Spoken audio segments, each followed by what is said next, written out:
যুক্তরাষ্ট্রের ক্যালিফোর্নিয়ায় একটি ভন্স সুপারমার্কেটে এক ক্রেতার মৃত্যুর পরও ঘণ্টার পর ঘণ্টা দোকান খোলা রাখার অভিযোগ উঠেছে।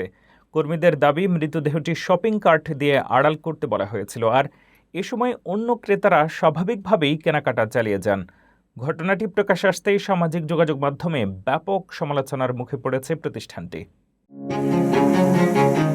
যুক্তরাষ্ট্রের ক্যালিফোর্নিয়ার একটি সুপারমার্কেটকে ঘিরে তীব্র বিতর্কের সৃষ্টি হয়েছে।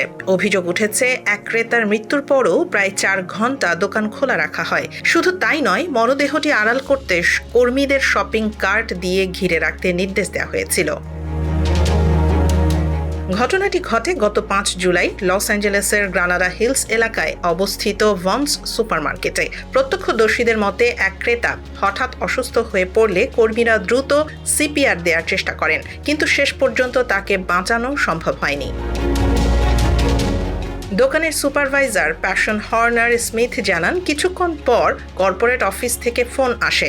নজরদারি ক্যামেরায় পরিস্থিতি দেখে তাকে মরদেহটি শপিং কার্ট দিয়ে আড়াল করার নির্দেশ দেওয়া হয়, যাতে দোকানের কার্যক্রম স্বাভাবিকভাবে চালিয়ে নেওয়া যায়।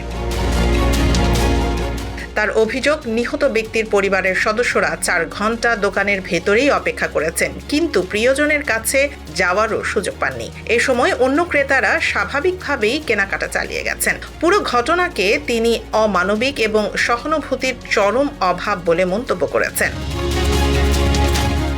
এদিকে ভন্সের মূল প্রতিষ্ঠান অ্যালবার্টসন্স এক বিবৃতিতে জানিয়েছে, এই মর্মান্তিক ঘটনায় তারা গভীরভাবে শোকাহত। প্রতিষ্ঠানটির দাবি, জরুরি সেবা ও আইনশৃঙ্খলা বাহিনীর সঙ্গে তারা পুরো সময় সহযোগিতা করেছে এবং পরিস্থিতি বিবেচনা করেই সিদ্ধান্ত নেওয়া হয়েছে।